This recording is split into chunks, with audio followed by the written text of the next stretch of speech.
Edibles working. Edibles working. Liftoff achieved. I left an atmosphere ago. An atmosphere ago. We recorded our interview with our fabulous guest, Brooke, before this. And so I feel like I'm coming down off the edibles high now a little bit. But that was our interview today with Brooke is a very fun edible infused combo. Everyone was on a different level, which I love because that's the best way to play. It was awesome. Well, I'm excited to hang out, Mike. Nice to see you. When do you want to celebrate everything cool? Well, all the time, right now. All the time right now? Yeah. Okay, great. Well, wait, first we should do our intro. Okay. Uh-huh. What up, Mary Jane? How's it going, Mike? So good. Welcome to Weed and Grub, everyone. This is a podcast about comedy, Cannabis, culture, cooking, calling shit out, and going with the flow. Yeah, celebrating. Being in the pocket. Man, my pocket is deep today. It's like a front pocket. Let's see it's your a pockets. Kangaroo pocket. Get your pocket and empty it out. Let me see what's in there. Lint, candies, Definitely old both. Napkins. Definitely that. Is lint the dead skin cells of the pant? I guess, yeah. Gross, but yes. But yeah, right? Uh-huh. That's what lint is. Yeah, when I clean out my dryer, my lint trap, I guess that's kind of the like belly exfoliating. No, yeah. It's okay. What? It's the belly button? Yeah. The belly button of the dryer is the lint trap. Your joke. I just said it. It's funny when you say it. Well, I'll steal it from you and add it to my my repertoire. How's open mics going? I'm excited to go to another one with you tomorrow. Cool. Yeah. As of this recording, we will have gone to an open mic. Yeah. I'm excited. We'll see if we're still friends afterwards. Man, it's a competition. Yeah. It is. I know. Yeah, okay, cool. I feel it. Okay, good. By now it'll have happened, but it is a competition then. Totally. Cool. Okay, good. We're enemies. We're friends, but we're enemies. We're straight up here to support each other and also plot to take each other down. Yeah. Kind of. I don't know. That's how you get good at anything, I think. I mean, it is, if you think of sharpening a knife, you got to put it against something hard to make it get sharp. So it's usually yourself. I bump up against you. Sometimes I bump up against myself, but yeah, we sharpen each other. I'm much better at a lot of things. I'm better at fighting since I met you. Fighting how? I mean, anyway, just expressing myself when I'm feeling overwhelmed by emotion has always been really hard for me. I always shut down. And I feel like with you, I've learned that I have to articulate whatever the fuck it is that's going on, because otherwise we're just going to be in a place where we're not able to do the things that we do. 100%. And I don't really have time to wonder. Right. I don't enjoy that kind of wondering, so I just don't do it. You just need me to say it. Yeah. Yeah. I need everyone to say it. Right. Honestly. Right. Let's go. That's not my kind of wonderment. That's pain wonder. Everyone needs to say it. Yeah, say it. Yeah. Right. That's why you read books, because people are saying true shit. That's a good tie into this book that we have on the table right here. For anyone who wants to check us out on YouTube, we have video now, and you can see the cover of the new book by our friend Olivia Alexander, Kush Queen, who came on the pod recently. She's just an incredible maven and now a published author, and she's written The Essential Guide to Cannabis for Women, How to Buy, Use, and Enjoy Cannabis for Recreation and Wellness. And her name's right there. She's a published author. Yo. I mean, there's nothing she can't do. She signed this one to you. Oh my God, that's amazing. Thank you, Olivia. And congratulations. That's a huge deal. I mean, just, and also, where did you find the time? Where did that time come from? Because I know you're running your Kush Queen Empire at the same time. So people who are that successful, though, run their time really well. Yes. I don't understand where they find the time, but there's time. It's true. I remember years ago, and it's a total platitude, but someone was like, Van Gogh never said, or whoever, Da Vinci never said there aren't enough hours in the day. True. Yeah. They got that stuff done. Yeah. So I need to stop making excuses. Can I shout out some table of contents I'm excited to read? Yes. How did you find the time? Jesus Christ. Right? It's crazy. Yeah. I think she wrote it in a month too. Yeah. Yeah. Just strapped in, smoked a bunch of weed, sat down and wrote a book. How do you get along with your muse that well? How do you? I need to befriend my muse a little bit better. Yeah, you should become friends with your muse. Yeah, it's key. Talk about mental health, aches, pains, beauty at the gym, between the sheets, aging, first timers, benefits, demystifying things. There's a part in here about addiction that I found very interesting to read. It's a pretty comprehensive fucking book. That's awesome. That's a huge deal. Also, shout out this Muse water. That's a good tie-in too. Get friendly with your muse, because there's this organic enhanced water that you could drink to try and do that, Mike. This isn't an ad. Just thank you, Connor. You saved my life this weekend after Las Vegas. This stuff showed up at my door. He was like, yo, I got you. I think you might want this. Sent it. My Muse enhanced organic water. It's got all the zincs, all the antioxidants. I've been chugging this all weekend. I'm so glad that we weren't recording yesterday, but this shit saved my life. It's kind of like grown-up Pedialyte, right? Yes. Yeah. Yeah. And I needed some fucking baby formula in my body. It puts back what you lost because, yes, we went to Vegas for several days. We ate at all the places. We did all the running around. We won a jackpot on a slot machine, not the big one, but the little one. $700,000. $700. 700,000 pennies. We ate at Roy Choi's best friend. We ate at That would be really Momofuku. funny if you if they handed it to you in pennies and you had to like drive back with Oh that. my God. Do you know there was that guy who paid his employee who he was mad at in pennies, right? What? Oh, that was the worst. I think it was not that long ago. And there was someone who worked at like an automotive, like a garage or something. And he was owed one last check and his boss was refusing to pay. And he was like, dude, like you need to fucking pay this. And the boss showed up and did a dump truck full of pennies into his driveway and was like, there you go. Haha. And the guy reported him and was like, fuck you, that's not okay. And then I think he might have even like pressed charges. No kidding. Yeah. Truth. Mark is also thumbing it up. Yeah, I think he pressed charges and was like, that's just like an act of violence when I'm just asking you for money that you owe me, you fucking prick. Absolutely. How dare you? How dare you? Piece of shit. Yeah. Damn. So, That's not even our news this week. But that's like some real ass news. Oh, is it time for news? Let's get to the news. All right. The Grub Gazette. Right before we get to the news. Yeah. Can I eat a sumo snack while we do it, just to keep the edible train running? You're gonna, keep that thing going. Okay, cool. Keep the flow going. Which flavor are you gonna? We've got ranch. We've got the cheese puffs, which are my favorite. We've got the fiery cheese. There's also a hint of lime and salsa verde. They are 10 milligrams a bag. I'm so excited to just have them in my life. I take them hiking. We're taking them camping. Yeah, we are. We're taking them on the road to have at a rest stop and just eat in the shade of a tree. Oh, this would be a nice tree bite. Yeah, absolutely. It's the greatest Ooh. picnic thing in the whole world. Man. Oh, man. Like they should. Okay, Coachella is. No, it's already happening. Never mind. Yeah. Sumo Snacks next year at Coachella. Yeah, Sumo Snacks all the time. We're going to have them running around Sacramento with Ali and BOTW when our 420 show is happening. Check that out. If you're in Sacramento on 420, Mike is headlining at the Punchline Sacramento, and Ali, BOTW, and I are there to open and support. And also our friends at Mendocino Cannabis Shop are helping us out with a giveaway. So go check them out on IG at Mendo Cannabis Shop. And I'm giving away a half ounce with Lake Grade. Lake Grade. So I don't want to talk about how, but I am giving away a free half ounce through Ease through Lake Grade. So that's no punchline. I'm not bringing a bunch of weed and throwing it into the crowd like Action Bronson, even though I want to, and I still might do that. But it's going to all be through Ease, so it's super easy. So thank you, Lake Grade. I can't wait to do that and gift somebody something delicious. That's the coolest. I would go to a comedy show if I had a chance at winning a half ounce. That's awesome. Action Bronson throws a pound out. Wow. How fucking cool is that? Oh, man. I've been to some cannabis events where they did like, weed cannons and like the giant volcano bag and all that kind of stuff. It's always so fun to just see, because... if you've never seen that kind of thing, it kind of blows your mind to see that much weed in one place. I'll tell you what, I'll bust out a cheese puff sumo snack and I'll throw that into the crowd, land it in someone's mouth. Nice. It's kind of similar to a weed cannon or a pound. You're the one who catches things in your mouth though, so you need someone to shoot them at you.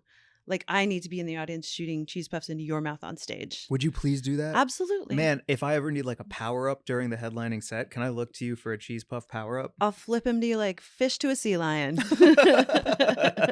And then I will expect you to thank me accordingly by making barking noises. And backflips?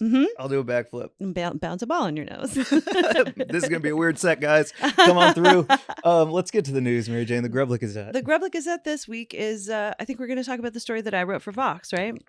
It's a cover story. It's the Vox, Are Drugs the Answer issue, which is on Vox.com right now. And I was really stoked to write a piece for them looking into the question, why can't we ever have one unifying federal cannabis policy? And it was a really cool piece to work on because I got to speak to some incredible people, including Shalene Title, who is the CEO of a drug think tank called the Probabilist Center, and Morgan Fox, who is the policy director for NORML, and Christina Bucola, who is a cannabis attorney in New York City, and just learn people who know. Yeah, and just really for myself to really put all of the pieces into perspective and really understand them in a way that I truly had never really looked into before, because I've just always been sort of occupied with what's in front of me, which is California state stuff, and to really look at, like, zoom out and be like, okay, what the fuck is up? Well, because the easiest thing for me to do as somebody who wants weed to be federally legal, actually, the easiest thing for anyone who wants anything to be anything is to just be like, why can't it be this thing?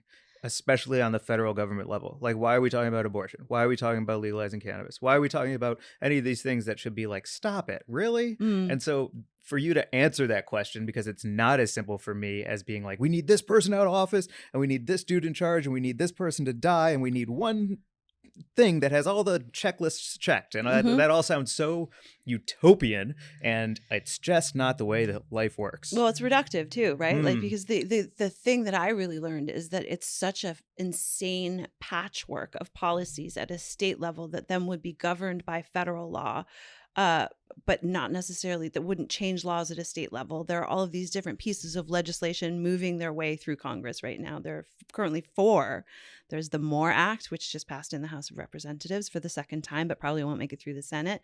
There's the States Reform Act, which is a Republican-sponsored bill by Representative Nancy Mace, which has bipartisan support, but doesn't do what a lot of Democrats want it to do with social justice and so on. Yeah, it's missing a couple key elements for people. Right. There's the Safe Banking Act, which is for banking reform, which a lot of the MORE Act supporters are mad about too, because they feel like it doesn't address, some of the issues that getting people out of prison, that sort of stuff. And I feel like that one can be folded into a bigger something. Sure. Yeah. That feels like a checklist point. Right. It's safe banking should be part of the federal whole. And then the other one is called the Cannabis Administration and Opportunity Act.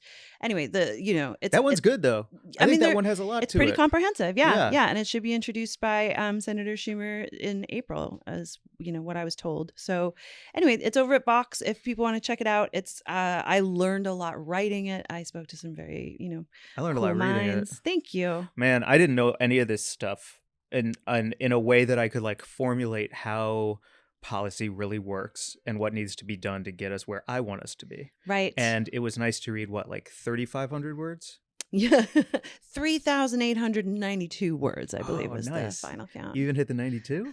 Dang. It was many words. To read that and have it flow, but also not only flow while giving me a big idea to having a granular understanding to it, but also the fact that it's on Vox. Yo, congrats, Mary Jane. Thanks, Mike. It was, definitely very proud to have worked on it, and looking forward to, just continuing to follow it, because it's not going to be anytime soon, federal cannabis legalization, if it does happen, when it does happen. I think we can all say that it's safely going to happen, but it's going to be a while. And we need to really make sure that we're holding all of the lawmakers accountable every step of the way, because as we've seen in DC, even though voters legalized cannabis in 2014, they still don't have access to retail shops for adult use cannabis because Congress is just getting in the way of it. So we still need to, at every step, hold policymaker and lawmakers and regulators' feet to the fire and be like, do what we said.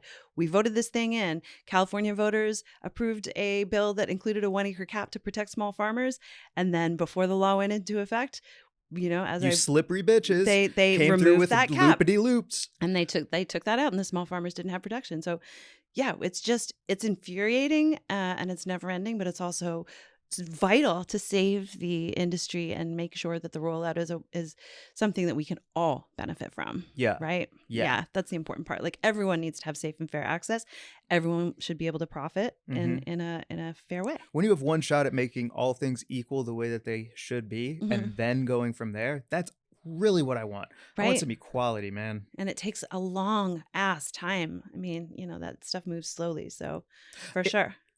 In the meantime, yes, can we talk about Quinn? Because that you can get in one of those loop-de-loops across the country, and that is the shit. That's the thing. So the 2018 Farm Bill, hemp became legal under that bill. 0.3% THC hemp is legal for sale in all 50 states, and Quinn has created an alt cannabinoid brand out of that. They're sourcing Delta 8 and Delta 9 THC products from hemp. Yep. That they can send to all 50 states. Yeah. Yeah. So if you live in one of the 50 states, go for it. You know what I mean? Or Guam. Or Guam. And I got to be honest, if you're in the Netherlands, I would still mail you some. We don't know. Is it internationally legal? Yeah. Delta 8? Yeah, Delta 8. Absolutely. And it Delta is. 9. And Delta 9? Mm-hmm. Delta 10. Yo, did you hear about that one? What's up with Delta 10? Oh, you won't even believe it. I can't talk about it yet. I signed a N Delta A. Okay. Their berry syrup, also dynamite. And their nectar berry syrup, also dynamite. And their vapes, dynamite. And their Kush series, dynamite. And their concentrates, dynamite. All of that is to say you also can use the code Weed and Grub at checkout. And it gives you 4,000. No, what is it? 25% off. Okay. I'm going to have some hummus. Yeah, get yourself some of your recipe. What's up with this bus pipe? Oh, shout out Harrison Baum. That thing is great. Yeah, he's going to be on the pod soon. Okay. As we do Buds of the Week this week, try that final French toast popcorn. Absolutely. Okay. I've been staring at it the whole time. So then could you go first while I get the popcorn? Yes, I will go first with my Bud of the Week. I'm so Sweet. excited. I want to shout out as my Bud of the Week, Brianna Joy Beastie on Instagram. It's at Brianna, BRIANNA, Joy Beastie. And Brianna is a producer with BDC Productions, which is a filmmaking and creative direction and set design production company that does a bunch of cool stuff in the weed world here in California. And they do, it looks like TSUMo is one of their clients, and Josephina Billy's, which is that awesome place that just opened a couple of months ago. That place rocked. Yeah. And it's just awesome to see someone making cool content that's like really, highly conceptual, and also just like, someone who obviously loves cannabis. And Brianna wished me a happy birthday, and I just wanted to say, well, you're my Bud of the Week. That's fucking cool. That's really cool. Yeah. Follow them at Brianna Joy Beastie on IG. My Bud of the Week this week is on Instagram, but also I found them because of beautiful YouTube. So my Bud of the Week this week is Outdoor Chef Life. Man, I love just watching people like fish on a stream in Oregon, catch something delicious, maybe throw it back if it doesn't follow the law, keep it if it does follow the law, and then cook it up into like delicious sushi and paellas right there on the beach. And he's so good at it. Him and excuse me, I don't know what his the person he lives with, and I don't even know if they're a couple, but there's two of them together. I apologize, I don't know your name, but like Outdoor Chef Life, it's calming, it's beautiful, it's perfect. And the movie Oregon Steelhead Sushi is out right now. Hold on, I'll show you their Instagram. Wow. Have you ever caught steelhead? I have caught steelhead. Yeah. No way. Mm-hmm.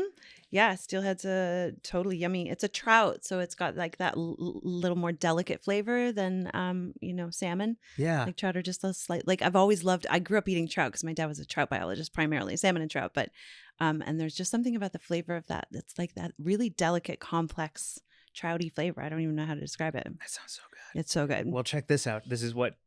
Look at the roe in the Oh second my picture. God, That's the roe from inside the steelhead. Yeah. And so what he did was he boiled it at first because there could be possibly bacteria on the roe, but it won't change its flavor. Mm-hmm. Then he made this marinade in a mason jar with that roe of like soy sauce, fish sauce, vinegar, a bunch of water, some brown sugar, and let it all steep. And then in that first picture, if you look at that, so he made sushi with salmon that he had just caught, sliced it super thin, and then took that marinated steelhead roe and danced it around the plate. Wow. And it looks like such a feast on a campfire. I've never seen anything like it. So shout out Outdoor Chef Life. You're my Bud of the Week. And one of their hashtags on this picture is "Tug is the drug." I wonder what that means. Fishing. Tug is the drug. That's so cool. I've never heard that before. Neither have I. Wow. This is amazing. I definitely want to follow Outdoor Chef Life. This is really cool. Thank you for turning me on to that. Hell yeah. Also, Neato. our VIB this week is real rad. Yeah. Brooke Burgstahler. Such a pleasure to finally kick it with Brooke, because I feel like we've been wanting to sit down together, but we just needed to wait to be able to do it in person. 100%. And this Yeah. French toast popcorn is very good. Oh, let me taste. Here you go.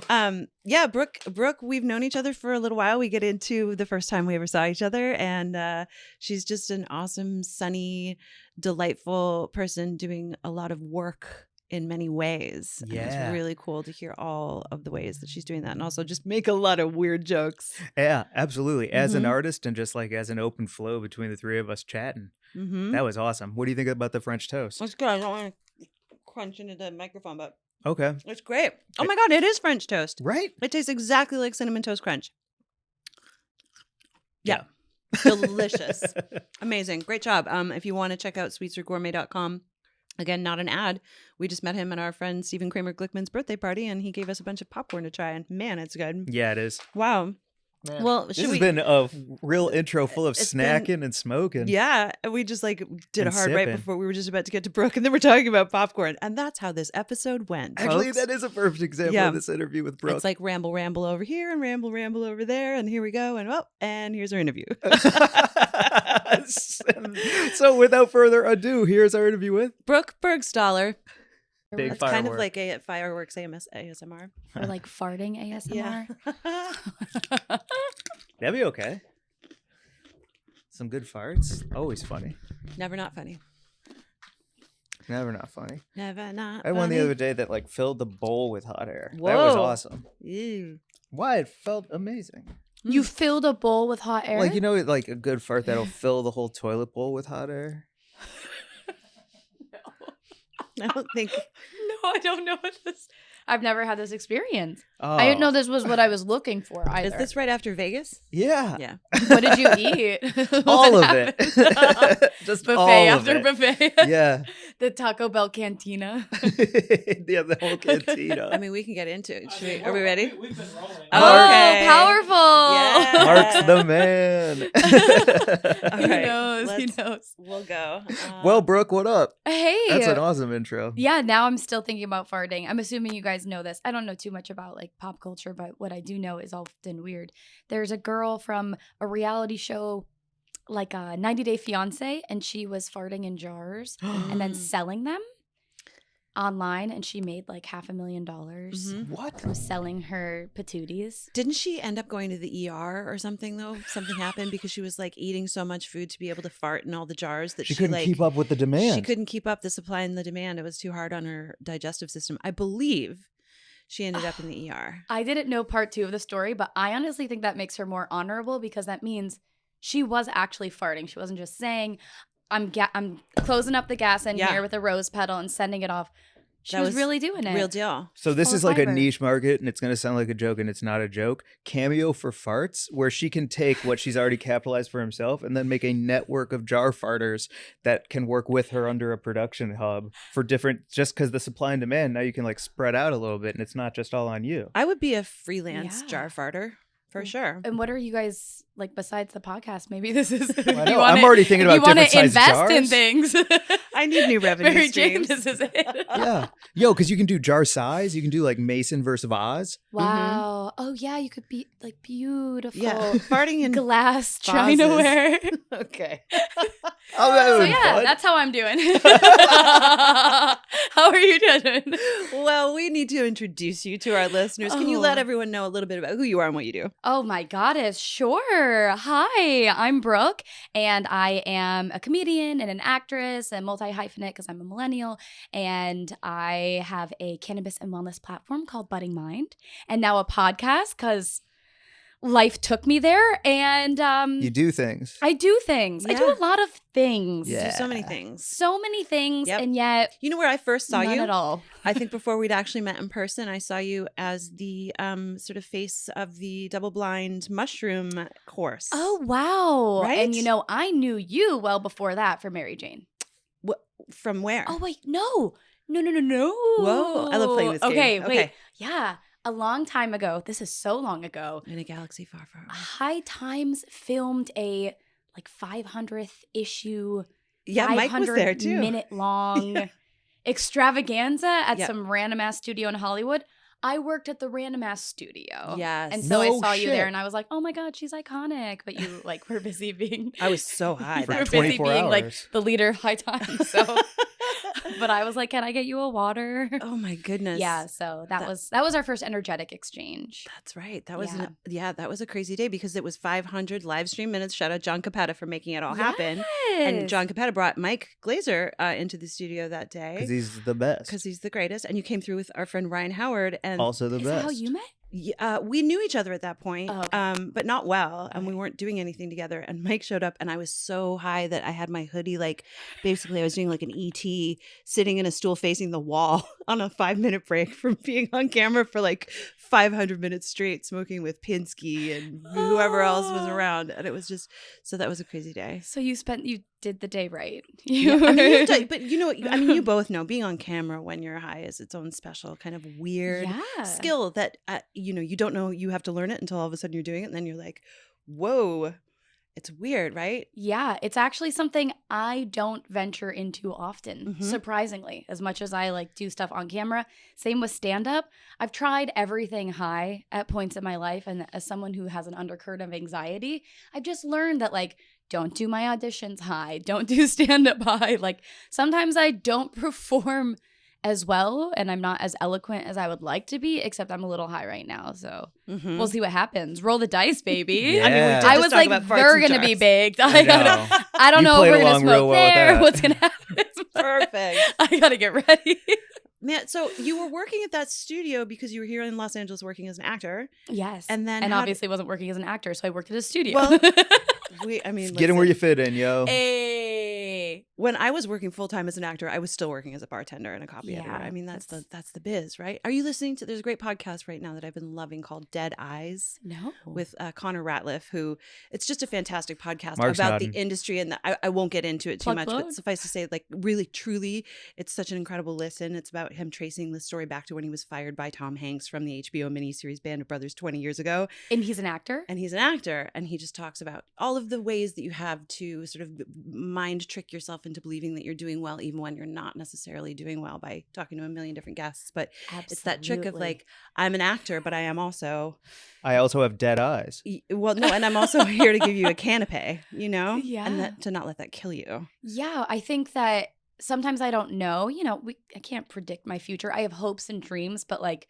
I'm just throwing spaghetti at the wall every day and seeing if it sticks. But I think sometimes with actors that you're actually brought here because you think you're trying to be an actor when really you're like trying to gain life skills, like having thick skin and like Yeah. finding other creative outlets and finding like strength. This is a cool place to be an adult or to learn how to be an adult. Yeah. Los Yeah. Angeles Learning. Yeah, for sure. That's awesome. Yeah, that's what I'm hearing at least. You kind of say, is that Oh my God. right or Learning wrong? to be an adult here? Therapist. Wow. Yeah. Again, still learning. Yeah. Still learning. Am I doing it right? I don't know. Yeah. So what? Okay, wait. So How encouraging. between that day of Yeah. 500 and now, how did you move into? Were you working in cannabis at the time? No, not Okay. really. So yeah, interesting how things happened. I actually thinking about that job, I was teaching yoga full time Wow. up until I got the job at the studio, and I was like, am I going to teach yoga and go down this path, or am I going to like work this grueling production job? And so I chose the latter. And then there I ended up working at Mary Jane.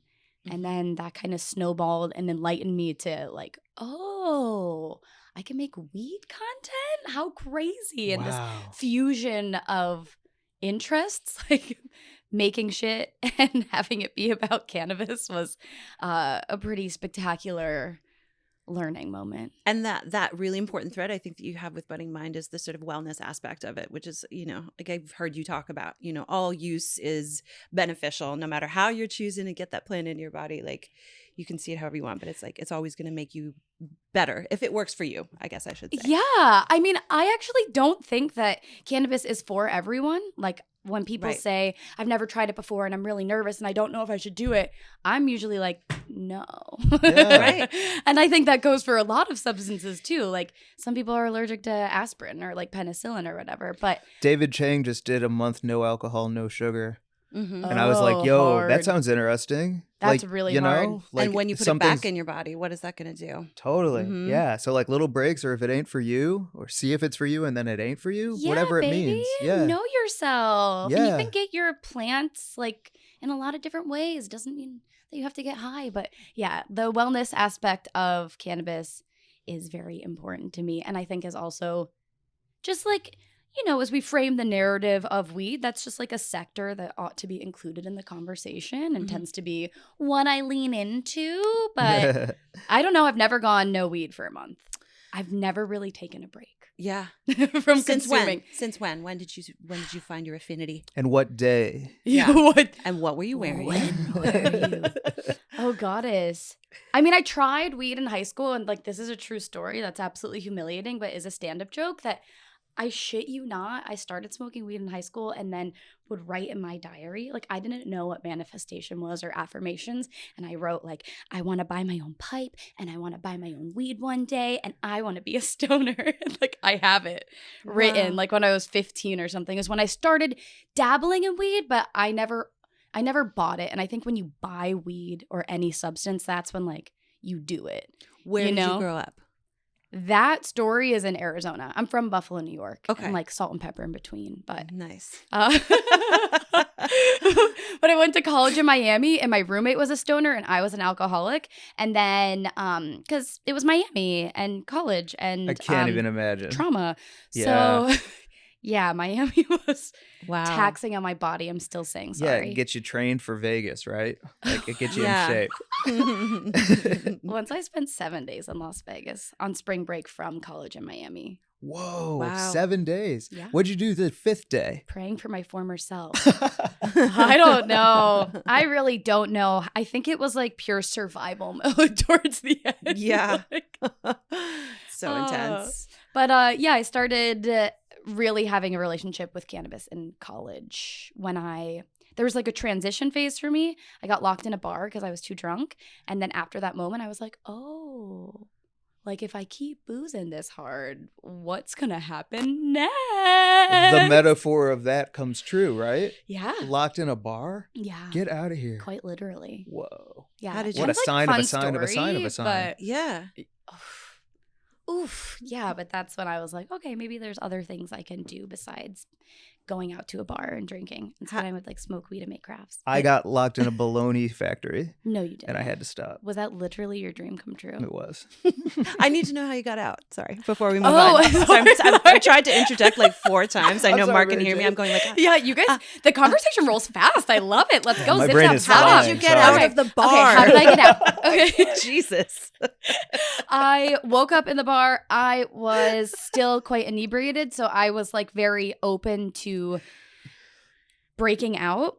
So like all of the doors were locked from the inside of the bar and the keys. There were no keys anywhere. I swear, like I checked thoroughly for an exit plan and I couldn't get out, but there were windows on the doors all lining the front of the venue. And so I pulled a fire extinguisher at first, or a fire alarm, because I was like, oh, the fire. Whoop. I thought the fire truck would come and save me. And then my phone was dead, by the way. And then I took a fire extinguisher and just broke the windows and like climbed out. You're so fierce. That's wild. I was schmammered when I woke up. I Yeah. don't think. And also the bar didn't open until like 4 p.m. the next day. Mm-hmm. And this was like 4 or 5 a.m. So I was like, yo, I cannot spend 10 hours in here. Like I have brought myself to this point, but I will free myself if I must. And so- With a fire extinguisher. With a fire extinguisher, yeah. And I will not say the name of the bar. I hope it still does not exist. But my friends didn't believe me the next morning. And then when we drove by, the door was boarded up. And I was like, why do you think they did that? Whoa.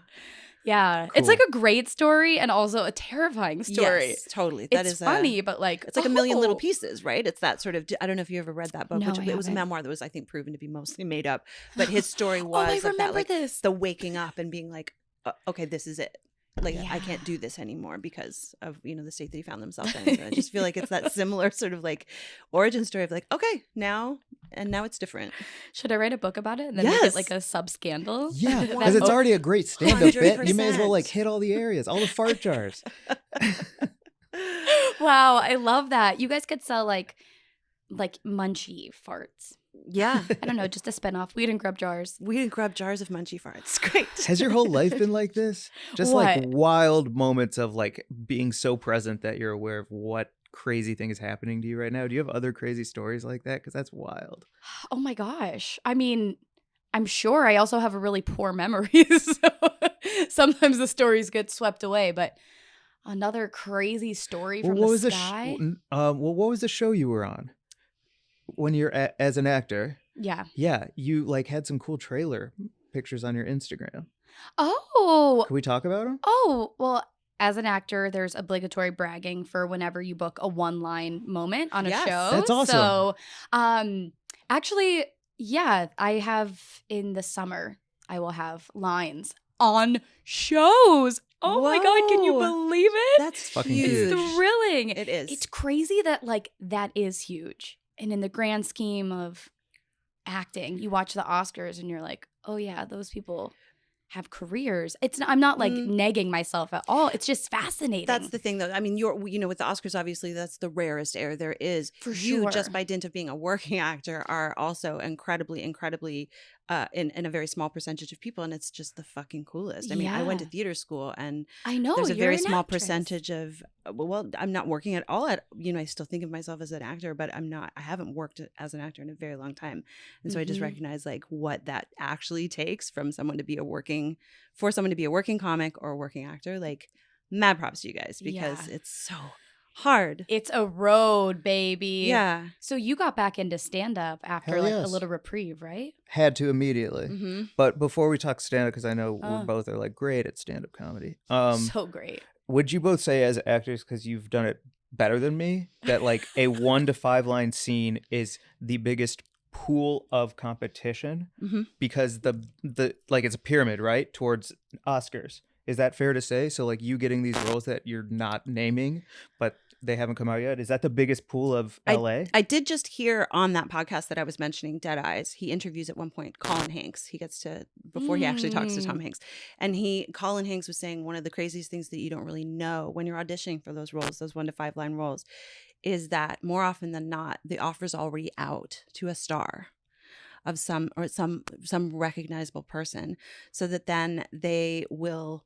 just while they wait to hear a yes from someone who could potentially be a draw. Like, for instance, like Seth Rogen was in Anchorman for like 2 lines, right? It's crazy that they'll just like get working actors to read for those lines, but then ultimately and then you break through. Sometimes you break through. Sometimes you break through. Sometimes you get cast and you Ooh. break through, but it's like such an intense competition. Yeah, that totally makes sense. And I Yeah. think like there's also this strange hierarchy that honestly, having been out in LA trying to be an actor for this long, I should know it a little more like straightforwardly, but it's like a co-star is like 1 line, and then a guest star is like maybe you get some more lines, maybe you have multiple scenes, and then you're recurring. But like I also think in TV that guest star space is like that's really competitive because well, I guess the same thing, like you're competing with, you've moved up Right. in a rank, Yep. but then you're competing with like a whole new level of people. Mm-hmm.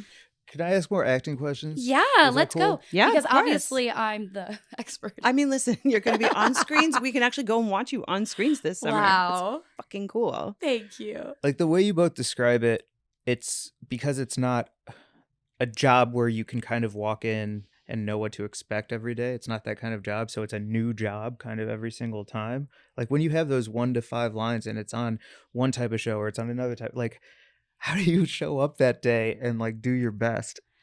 If we're being honest, I will not name the show, but one of the shows that I literally have 1 line that is so simple. It's directional. I am pointing someone in a direction. I was absolutely shitting myself hot cold. The director was like, "Hey, can you speak up? We want to hear you." And I was like, "Oh, I don't know if I can. Like, I don't know." Someone literally at the end of the day, the star of the show was like, "You did good, kid." And I was like, "Ooh, he gave me a kid." Like he saw the Yeah. panic in my energy field. And so it goes. So I think those are like arguably more hard because you don't have a chance to drop in. Like you are literally moving the story forward. And when Mhm. you're on set, there's a lot of other pieces interlocking into your like one little morsel of a moment. So there's a lot of Yeah. pressure there. It is easier to be the star because everyone's taking care of you and making sure that you have everything you need in order to do your best job. Yeah, and But to be bouncing a- off of you. Yeah, but to be a journeyman actor like that 1 to 5, ooh, Ooh. that's tough, man. You were just Yeah. making me, this is kind of very off topic, but you just made me think of when we were speaking to someone who does adult entertainment porn for a living, and she was saying that like DP is actually the easiest because, and I don't even know why. Because double penetration. Oh my God, not what I thought you meant. I know exactly what you meant. Would you like to say what you meant, Brooke? Director of photography? Yes. Misdirection achieved. Oh my Lord.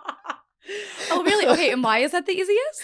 I'm not sure. No, I think it had something to do with like the amount that they prepare for, as opposed to just like, you know, the sort of the regular stuff. It's the like willy-nilly. They give you extra care when you're sort of doing the bigger things. You know, very weird tangent. Sorry to introduce it. But no, that's fascinating. I did enjoy that. Yeah. Wow. Yeah. One so energy. Go for the gold, honey. Just say yes. Yes. Yeah. When'd you learn that? Oh, well, you know, it's a philosophy, I suppose, but not like my only philosophy. But let's talk more about philosophies. Oh, sure. All right. What are they? Well, you know, I think probably like as of the past year or two, one of my philosophies, or perhaps one of my greater learnings, has been the responsibility to tend to myself, and like how much for so many years a lot of my anxiousness or worries or just sadness, I would like reach for help, reach for, can you tell me I'm okay? Can this thing make me okay? Should I do a breathwork exercise? Should I journal about And I've really been taking a lot of time, and I'm in no way perfect at this, but you asked. And so it has been an exciting process to continually come back to like, nothing can fix it out there. Yeah.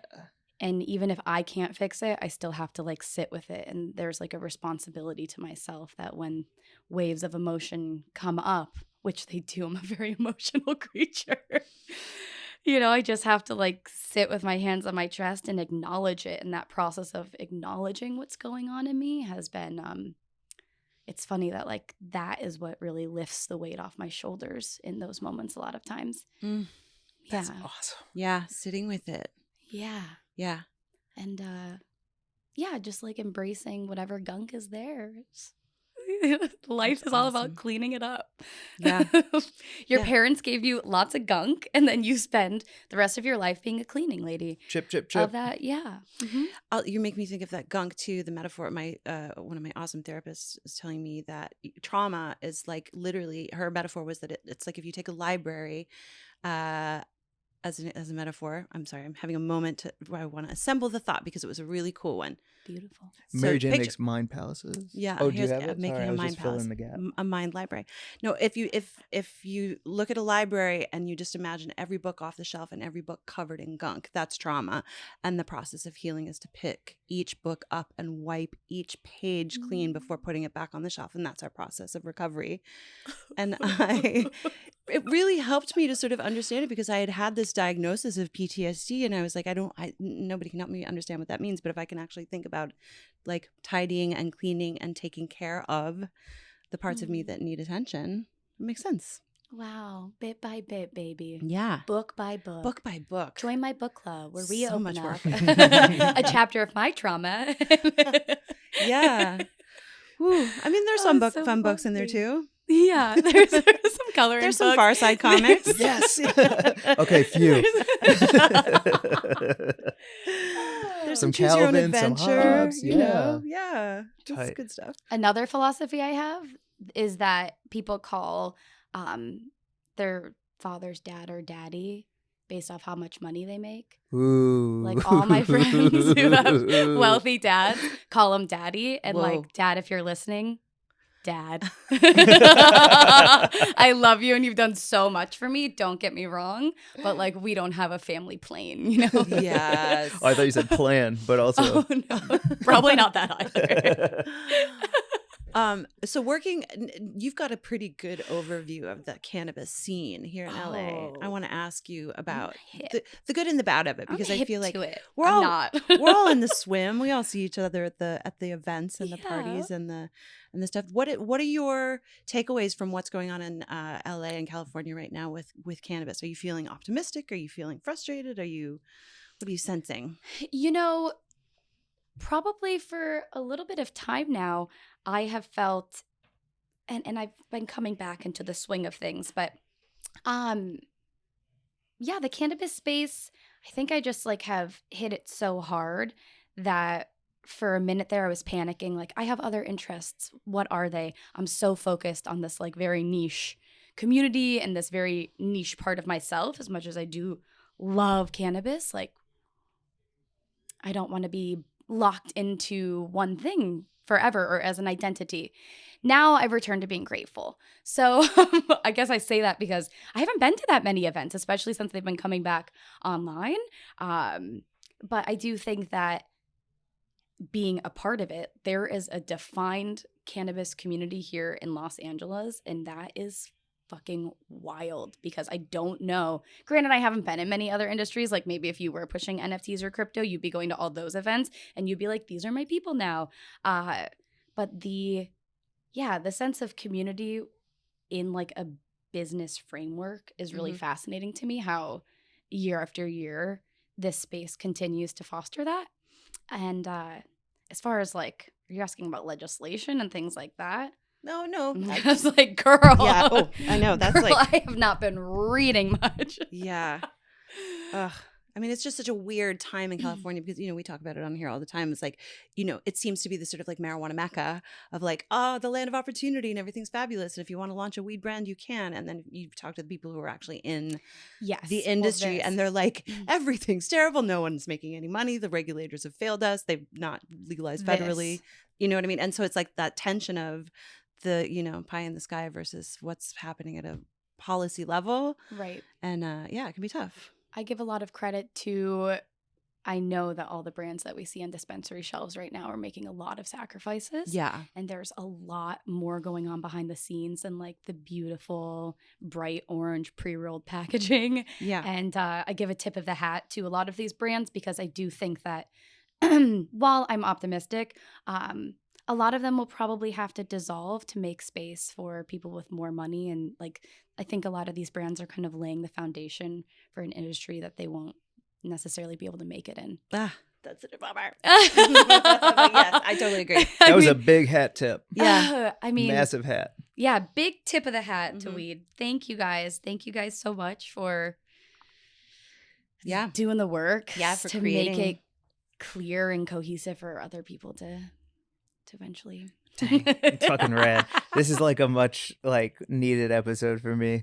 I've needed to have some like real talk about some shit, and it feels really good to have because I don't know. Recently, it's just been comedy all the time, and I needed to fill back up. So I really appreciate this, y'all. Wow, I need to fill up. I fucking love you. Also, isn't it funny that sometimes being around comedians that often will actually make you depressed? Weirdly. Yeah. Yo, that's real. I'm half kidding. I'm kidding. Yeah. I'm kidding. It could be a single note. Anything can be a single note. You know? Yeah. I need like more symphonies. Yeah. Ooh. Yeah. I remember the first time I really hung out with a bunch of comedians and I was so surprised at how what the energy was. Like I was like, oh, this is some like spiky, sharp, this isn't like light and floaty, and it's like there's a lot of like, it's so intense. I just think that, being around a lot of comedians it's interesting trying to sustain energy. It, right? Yeah. Yes, to try to sustain it. And I mean, it's like, I guess it's like weed. Like, people who come to comedy come from so many different places in life that comedy isn't enough of a centralized force to like keep it's not the to unifier. Make it all make sense. Yeah, it's not exactly the unifier. Like when I would go to a lot of open mics back in the way day, if I like make a yoga joke, no one's laughing at me. I'm like, hold on, that was a funny pun about an asana. Oh, we don't speak the same language. Okay. But I'm trying to think the of an best asana jokes are pun. universal anyways. So what do you say? No.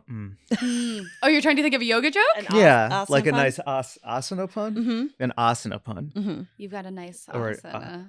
I yeah. mean, Damn, okay, yeah. that's the lowest hanging fruit. And I love fruit. What are these, we got to talk about food. Those are blood oranges. So our spread here, we've got some hummus that I tried to make not too garlicky. So you made her? I did. I made some hummus for our hang today. And then some blood oranges, carrots, raw almonds. And then we have some other snacks from Mike's birthday. You wanna try some- Oh my gosh, it extravaganza. was just your birthday. Happy birthday. And when we record this, but also tomorrow is Mary Jane's birthday. Oh, yeah. We are. And And I want to guess your birthday. yeah. Okay, yeah, guess. Hmm. I'm thinking of it very intensely. Are you? Mm-hmm. September 11th. Oh, whoa. Oh, you gave nothing away. This is why you're so good. Yeah. May that was- 17th. September 19th. Whoa, Mike. I thought I did give something away. I looked at him like, what? You guys are linked. I mean, it's 8 days away. I appreciate the generosity. I mean, that worked. You're in the edibles flow, Mike. Yeah, I am Whoa. really high on Oh, edibles yeah. right What'd you now. guys eat? Just all of it again. Sorry. We were going to talk about these snacks, though, Yes. from the birthday. So that's cookie dough that my brother sent me. What? It's loose cookie dough, but you can also put it in the oven and bake it or eat it raw. And so put a candle in some cookie dough for a wish. This is like, I would say cookie dough is probably my favorite food. Wow. It's crazy that you can just order it online and it will show up at your house and you don't even have to bake it. You just eat it right out of the tub. That is, ooh, baby. And God, it and then we smells also good. so we went to Korean barbecue. We don't have a spoon. You're going to just have to I need to use my do finger. a bump. Is that okay? I didn't ask if I can Yeah, finger just your do dough. a bump. Yeah, like a key bump cookie dough. Perfect. God, that's good. Oh my God. For Mike's birthday, we went to a Korean barbecue and there was a dollar store next door. And so all of us went in and got him different kinds of treats. So we also have an assortment of those, which I You want to try love. some Like shit? This feels like weird. It's the so most fun. beautiful birthday. The choco rooms. Sure, I would gladly try some things. What are Yeah. you going to do for your birthday? I feel like I've already celebrated it. Honestly, I'm gonna probably try and like keep it very low key. I want to like spend a lot of time with my dog Love it. and go for a big hike, like that kind of stuff. Okay, So beautiful. something mellow. I will say, my mother sent me a package that I'm a little nervous to open because she just sent me. It's a customs label because it's from Canada, so I can see what's in it, and it's like 8 pounds of family correspondence. So I think for my birthday, my mom just mailed me a package of old letters. We'll see. Wow. That's an So email. it could either, it could have been an email. So it's either like the genesis for a new project I'm going to work on, or just some old mail. Either Thanks, way, Mom. fuel for the fire, quite literally. Yeah, exactly. Okay, what you got? What you got? So many so choices. I'm like revved up. I gotta Those open- chocolate mushrooms. We're opening up Chocolate the mushrooms? Oh, Look here, at go them. to Look how town. cute they are. milky Choco rooms. These were from the dollar store that you went to. Mm-hmm. This was a Japanese dollar store. Yes. What's it called? Daiso. Daiso. I've Yeah, been there. It's the Okay. best. Oh. You remember the name of the store? Oh yeah, they're everywhere. There's a bunch of them. It's Mm. like a chain. Cool. Yeah. Daiso. Yep. Oh, Oh, so good. hell yeah. Have you guys been to Mitsuwa What is it? on the west side? It's a Japanese grocery store. It's like a little bit more elevated. You can get octopus, tentacles, and all kinds of fish to make sushi, and like literally every Japanese snack. Oh, Wow. Every candy, candy and cookies, but also like salty. Oh, there's these little like rice cakes covered in Japanese flavoring that are so good. It is so frustrating to stand in the CVS and only see like Mars and Milky Way takeover when there's so many other delicious treats out there. Yeah, I know. Oh man, can I try a mushroom? Yeah. that's the I was gonna say monoculture. no, but No, you cannot. So are you? Do you cook? I love to cook. Yo. Yeah. I'm a predominantly vegetarian, although we've been diving into fish lately, Uh-huh. mainly because my partner wants to put on weight. And so he needs more protein. He went vegetarian for me and got very skinny. Mhm.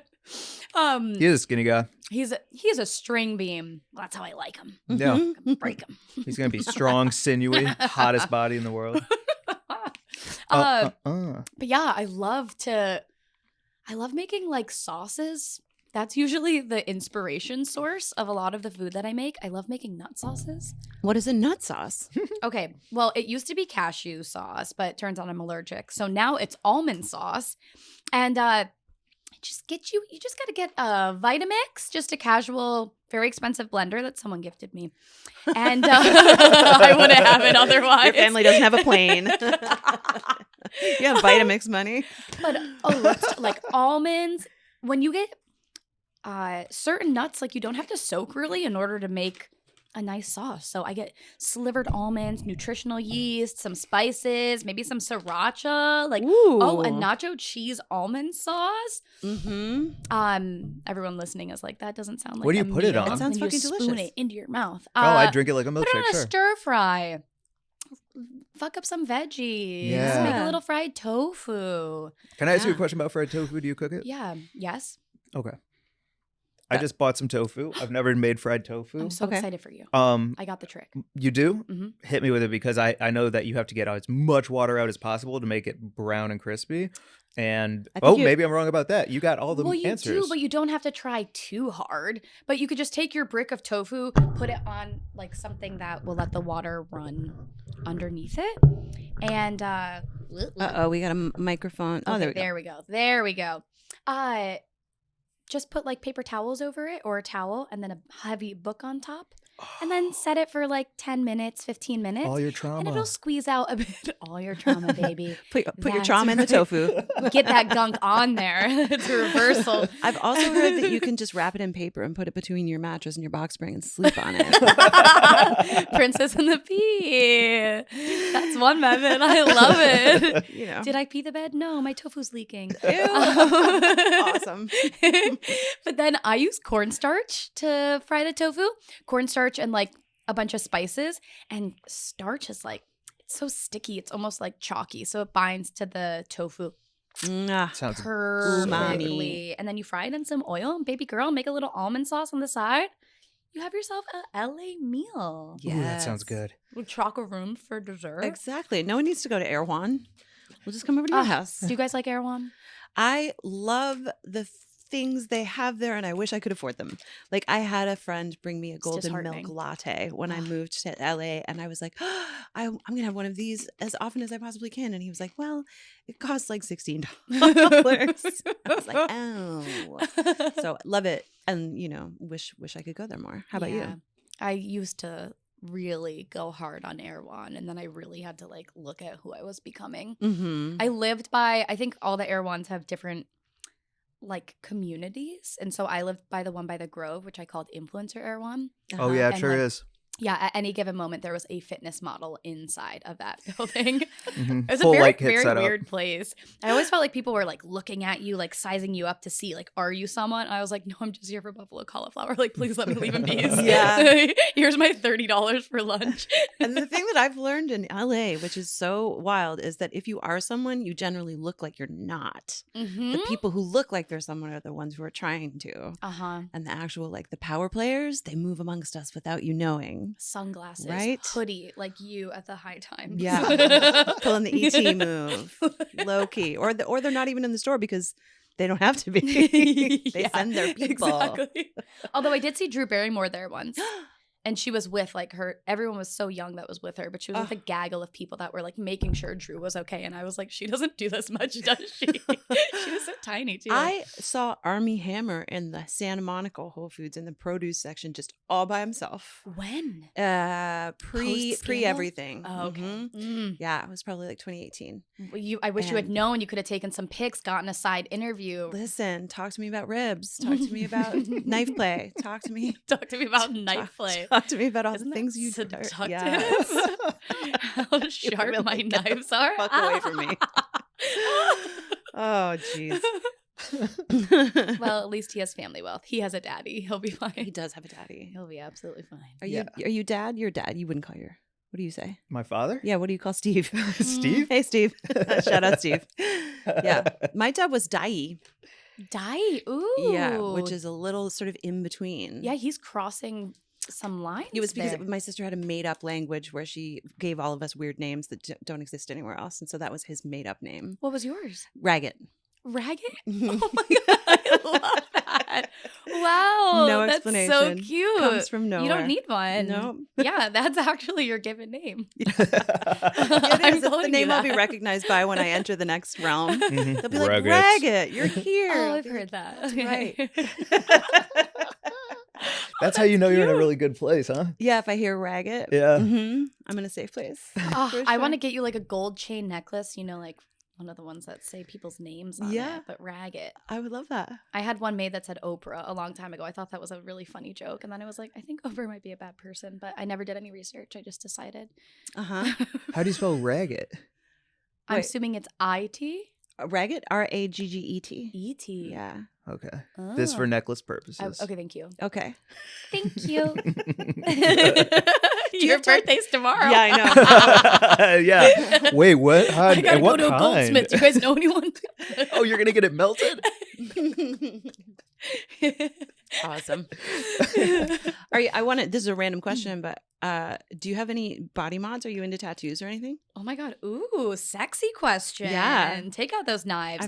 I'm interested No. because Well, I have like a tattoo. You could actually see a poke of it here. This is Mhm. like my biggest tattoo. I don't have many. They're all like a bit incongruent on my body. This was my first tattoo. Oh, nice. It's an Ohm sign. I know. Can I see it? That's a great, I bet that hurt though. It didn't hurt. My God, it didn't hurt. And I've had it redone so many times. It just washes off. I showed that to someone once and they were like, that's not a tattoo. And I was like, okay, I'm so sorry. I'm so sorry I exist. Please forgive me. I have a They ear sound cool. piercing. You should hang out with them more. Right now that's a little bit pussy. I've had this piercing in. I was trying to be really cool and get an extra, just a cute little adornment on my ear. And I paid so much money for it and it won't ever heal. And I think Yeah. like long story short, I have to take it out, but Bigger. I'm just really go bigger. Yeah. Because of the pus ring. Yeah. You got to get Ew. behind the pus ring. Then you just got flesh. Great advice. I'm not sure if that was a real piece of advice, but I'm Mm-mm. gonna listen to it. We had a guest on recently, Lisa Traeger, who's a great comic. I don't know if you know. She was just talking recently about on her podcast about this infection where she had like gotten drunk and just like tucked her hair behind her ear a bunch when she had a new piercing, and then it like she woke up with her ear super fucked up and swollen. And then I did that same thing, and I was like, is this just what all women do when they get the ear piercing? Is Well, they, yeah, like, because you sleep on the ear Yeah. on accident, and Yeah. you're not supposed to do that. But like, I don't know what's happening when I sleep. I'm not responsible for those hours. Yeah, right. Sleeping on your tofu? Yeah. That's the problem. It's the tofu in your It's mattress. the That's why your ear I gotta is check my weird. mattress when I'm home. Yep, that's the problem. Ew, that's so disgusting. We're pretty gross on this Yeah. app. This is We fun. got salty from I the feel second like I we get to be my started. true self. It's Thank you, hella guys. It's hella fun. Thank you. I want to know about your podcast. Oh my goddess. Okay, great. Well, I started a podcast, the Budding Mind podcast, and it really was born from, I built up Budding Mind. I built up this beautiful Instagram presence and then I just let it go. And it's primarily about cannabis, but I wanted a podcast was like a beautiful forum to talk about other interests as well and give it a go. And so I did like 4 episodes it was all during COVID, just like, what do you call it? Via Zoom or whatever. Remote. Yeah. That's the word. Did remote podcasts with a couple of people to get my toes in the water. And I really, really loved it and kept saying, I just did a run of 4 though. And I was like, I'm going to get back to it. I'm going to get back to it. And then my fiance got me 2 very nice mics and was like, ugh. And I was like, oh my God, I really have to get back to it. Oh, Mhm. now I got the gear, honey. Still learning how to work with it. But it's been a lot of fun. It's a beautiful thing to anchor onto and like, I'm sure you guys know, to be able to talk to people that maybe you wouldn't normally, but you are like, but could I interview you and like learn all about you and give you my full attention and like a clip for your Instagram? And a lot of people say yes to that, which is pretty fabulous. It's awesome. That's so Yeah. dope. Also, having something like that, at least for me with what we do, and I want to know if it is for you as well, is like I need something every single week that grounds me and keeps me like disciplined with something in my calendar. You know what I'm saying? Yeah, I completely know what you're saying. And it's like a lot of creative pursuits. It's like stand-up or writing or doing a podcast, whatever. No one's telling you to do it. You just have to keep returning to do it because you just decided that you would keep doing it. That's the practice. Yeah. That's the practice. And Yeah. so there is a lot of practice in it. And the technicality of it all has been a really enlightening aspect of it for me too, because even podcasts that I think no one's listening to them, there's like someone at home giving it TLC and editing out ums and ahs and trying to make this audio crisp and like really, really caring about this this production. And I tip my hat to. I tip of the hat to you, sir. Another, yes. Thanks for making everything sound good. I'm learning new software, and it's daunting. But yeah, I'm definitely like still in the creative flow of it all, and just like staying committed and making it freaking happen every week. But I've talked to some pretty groovy people. I'm like interested myself. What I keep leaning into, a lot of it is like psychics and mediumship. Yeah. I'm like, I love talking about this, and it's an interesting topic that seems to pique a lot of other people's curiosity, at least like my small pool of listeners. Yeah. Well, and it's such a good tie-in with the counterculture and with, the cannabis and psychedelics and all of the things, like that whole world of like, we don't know. Exactly. If people are already open-minded, that is definitely like one of those final straw topics, though, where people could be far out as fuck. And then you're like, but do you believe people can talk to the dead? And they're like, whoa, whoa, whoa. Yeah. So I like pushing that boundary of perspective for sure. Yeah. Damn. Also, because we're in a new time of figuring everything out again. The world just opened back up. Everything is in flux. The publishing world just had that massive walkout. There's like people trying to figure out their shit right now in new ways. Yo, having something like Budding Mind to be like, oh man, there's some like layers of energy underneath all of this. I like hearing you talk about the energy of the world. It's tight. I Both think you of can you. hear that on mic. Oh, I'm just like playing with stuff. Someone get this boy a fidget spinner. I need them. Or those poppers. Have you seen those? Like, Mark would never let me have a popper. Their kids just have these little toys now that they just push the button. Wow. On like a row. And I'm that's not just going to describe soothing? this well. And then, yeah, it's soothing. Exactly. It's like an anti-anxiety tool, or it's like a toy that you get at a 7-Eleven when you're on a road trip. Wow. Your parents are like, shut the fuck Is that how your anxiety pops out? up. It's like, Fidgety stuff? You were talking about how like my you're gosh, anxious at the yeah. top of this episode. Like oh, yeah. the undercurrent of anxiety. Yeah, I mean, I think I do say that a lot because I do think it's like a little bit funny and relatable, but I'm working on not having that. But I like pick at my nails and I chew the inside of my mouth a lot. And I do jitter. I like won't notice that my leg is shaking like crazy, and that's just It's the so spice of life. crazy. I pick my head. I'm like a true monkey. I'll just be like what's in there?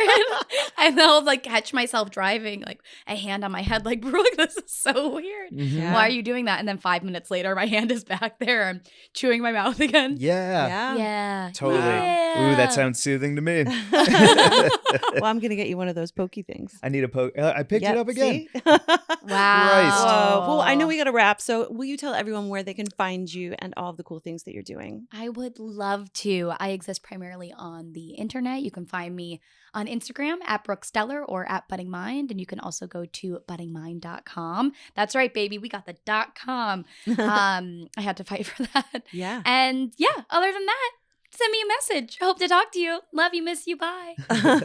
And check you out on the screens. And Yes. this Yes. coming There up, we just go. can't talk about it. Yeah. I When mean, things I'm drop, sure I come back could, and but- tell us more about Okay, those things cool. when you can. Yeah. Tell Then I'll us- be able to I'll read you guys my line. Yes. Over and let's over do for 40 minutes. What's the thing that Dead Eyes did? Not reenactment? A reenactment. Mhm. Yeah. We'll do a reenactment. Okay. Cool. Okay, awesome. I'll bring you costumes. Great. Okay, cool. In. We That love would be it. very fun. We love act outs. Ooh, I hope it's a cowboy show. Everybody can follow us at Weed and Grub on IG and email us at wg@weedandgrub.com with comments, questions, pictures of dogs and cats. And come check out Mike doing stand-up all around the country in the next couple months. Yes. And if you're in Sacramento on 420, we're going to be there doing a show. Mike Glazer and his buds in Sacramento for an extravaganza. I can't believe you remember that title. You really jammed all the puns in there. Allie Lou jammed a great number. Yeah, of those puns Allie in Lou there. did. Yeah, she did. And also, what's your dog's name? Sunny, And- Dog. and Shout out Sunny. Yes. Thank you. Brooke, thank you for coming on. It's been such a pleasure. Thank you guys. Yeah. Bye, everyone. Bye. Bye.